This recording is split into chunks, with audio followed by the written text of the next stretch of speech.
In this video, I will break down RIR, which stands for reps in reserve. I'm going to teach you what the RIR scale is and how to use it in your training.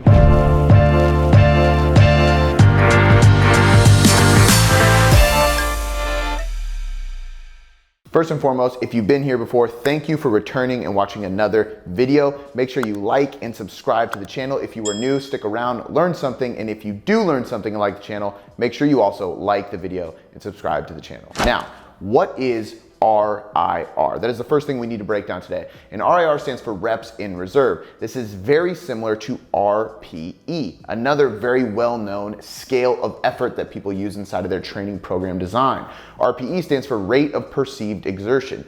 Both of these are just quite simply scales to show you how close or far you are from failure. We know that failure and proximity to failure determines effort and a lot of your results, which I'll get to in a second. But the RIR and the RPE scale have been designed as a way for us to tell how close we are getting to failure so that we can actually make an assumption or a guess or program to be a certain distance away from failure. So now we can predict and create the right proximity to failure for the right results using RIR or RPE. Now we have to determine which one to use. A lot of people like to use RPE, but I believe people use RPE mainly because it was the first one created. RIR came later on. And if you are watching this video, I gotta assume that you are more interested in strength, muscle, and fat loss than anything else, which is why I think RIR is a more beneficial scale to use. RPE was originally created in the endurance world and it went all the way to like 27 or 30 or something really high. And they had a lot of different things that people could gauge their intensity while running to predict how long they could sustain the pace they were at.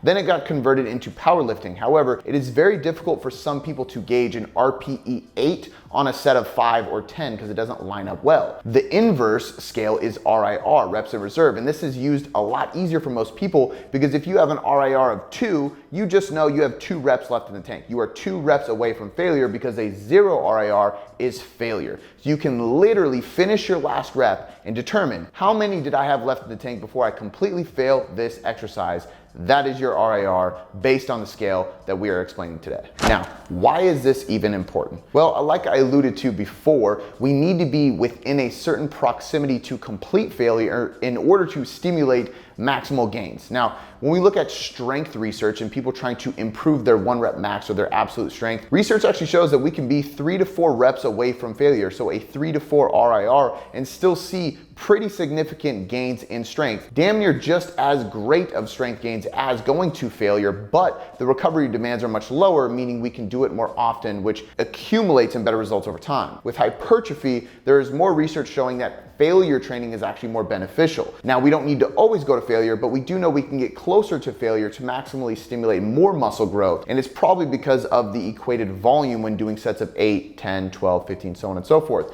So based on the hypertrophy research, we should be anywhere between 0 to 3 reps in reserve or close to failure. And for strength, somewhere between 2 to 4 reps in reserve. One key component that often gets neglected when discussing RIR or RPE is that you must first go to failure to understand your proximity to failure. So I often tell people, go to 0 RIR, learn to create awareness in your body and see what it feels like to absolutely fail on lifts safely. Teach yourself to go to failure so you can become aware of your perceived effort and what failure actually feels like. Then you can more accurately use the RIR or RPE scale because there has been plenty of research to show that most people do not actually understand how to gauge their RIR without further experience. To close this out, we want to give you a little bit of context and application to actually use the RIR scale in your training. So there's 3 ways to use this effectively. The first one is to be a little bit more conservative, and that's just to always leave 1 to 3 reps in the tank. So a 1 to 3 RIR on everything you do week after week, and just try to progressively overload over time. You most likely will not need as many deloads, and you should just have